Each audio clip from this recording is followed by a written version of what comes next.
Ang tagal ko nang hindi nakakain dito eh. Salamat. Enjoy.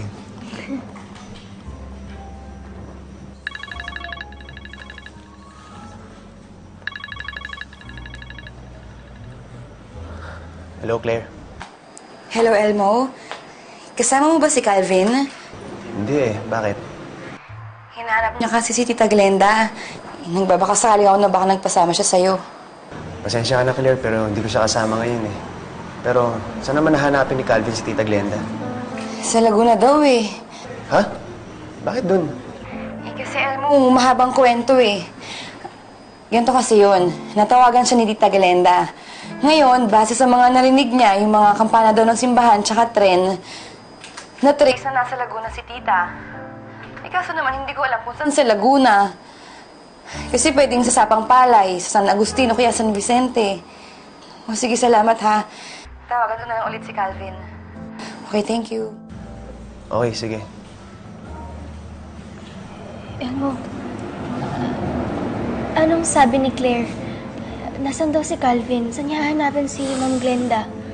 Hinahanap daw ni Calvin si Tita Glenda eh. Pero may 3 lugar na napipinpoint kung saan siya nandun. Elmo, tulungan natin si Calvin. Pero Angela, anong gagawin natin? Mahirap naman yung bigla tayong sumugod dun sa lugar na hindi natin alam. May picture ka ba ni Tita Glenda? Wala eh. Pero kayang kumuha yan sa page ni Calvin. Angela, ano ba iniisip mo?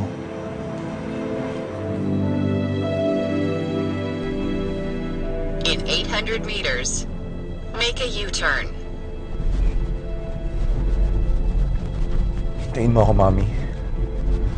Hahanapin kita. Ililigtas kita.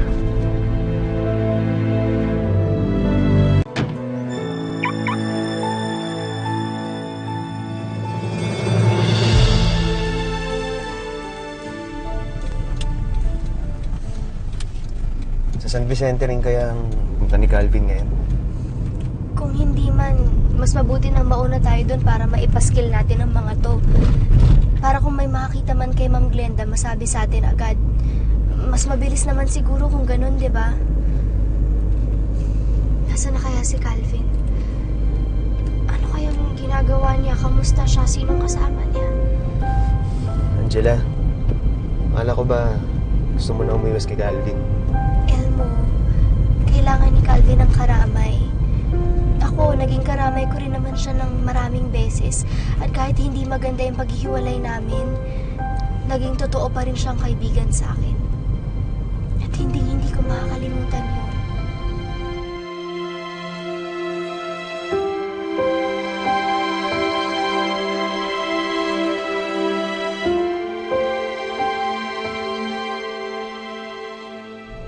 In 200 meters, turn left. Kapit ka lang, Mami. Kahit gaano kalayo ka pa, hahanapin kita. Kahit sa lahat ng lugar sa Pilipinas na may simbahan at tren. Claire. Hello? Ay naku, salamat na kontak na kita. Nasaan ka ba kasi? Pinag-aalala mo ko. Sinabi ko naman sa'yo, di ba? Hanapin ko si Mami. Calvin, bumalik ka na. Delikado yung ginagawa mo. Kumikilos naman na yung mga pulis eh. Ayoko magsayang ng panahon. Kailangan ko siya makita. Okay, fine. Sige. Nasaan ka ba? Sasamahan kita. Susunod ako. Hindi na, Claire. Okay na yung nag-report kayo dyan sa pulis. Malaking bagay na yun. Pero kaya ko na to, ha? Salamat. Nang mag-isa? Calvin naman, alam kong hindi mo kasama si Elmo. Don't tell me, hahanapin mo si Tita na mag-isa. Unless may kasama kang iba. Claire. Bakit? Kasama mo si Angela? Sa kanya ka ba humingi ng tulong? Claire, tumigil ka nga. Ang pinapairal mo naman yung pagka-paranoid mo eh. Pati yung pagkasilosa mo, yan na naman eh. Please, huwag ka makipag-away ha. I don't have time for that. Bye. Tingnan mo to. Ano sabi ni Calvin? Wala mang kulit. Ayaw pa rin bumalik. Tutuloy daw niya yung paghahanap niya. Ako naman kasi yung batang yan. Bakit kasi siya umalis mag-isa?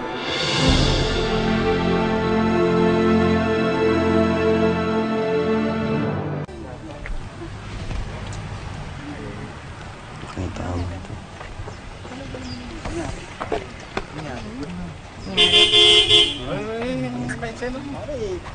Ang gas-gasan niya. Oo, maganda tama ka dito. Ito kasi.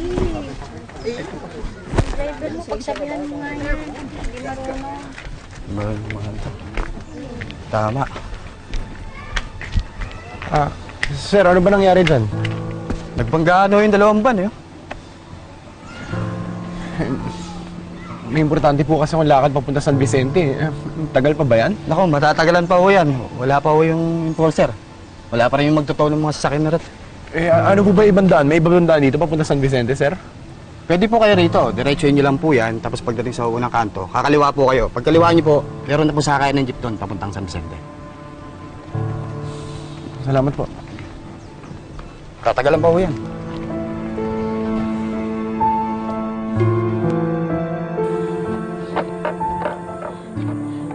Elmo, ano nangyari? Diskarga tayo, Angela. Nakainis naman ngayon pa nagloko to. Sayang may malapit na talyer dito. Kailangan mapakargahan ko yan eh. Nong, pwede mo ba magtanong? Oo. May malapit mo bang talyer dito? Diskarga magpartira ka eh. Oo, meron. Doon, sa kabilang kanto.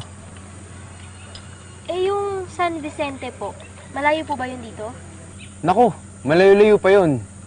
Kailangan sumakay ng jeep papuntang Santa Clara. Doon, may mga biyahe doon, papuntang San Vicente. Kung gusto mo, sumabay ka na sa akin, doon din ang punta ko. Elmo, ang mabuti pa, ipaayos mo na muna tong baterya ng sasakyan mo, tapos ako sasama na ako kay Manong papunta doon. Eh, basta, ang importante, makapagkabit na ako ng flyers ngayon. Pero Angela, baka delikado. Alam mo, Elmo, kaya ko yung sarili ko. Mauuna lang naman ako, susunod ka naman, di ba? pero Angela, Kaya ko na to, hindi tayo dapat magsayang ng oras. Magkita na lang tayo doon. Ha? sigurado ka ba? Oo, Okay na eh, sigurado. pero, tara na. Sige po. Sige na. Ingat ka ha. Magkita tayo doon.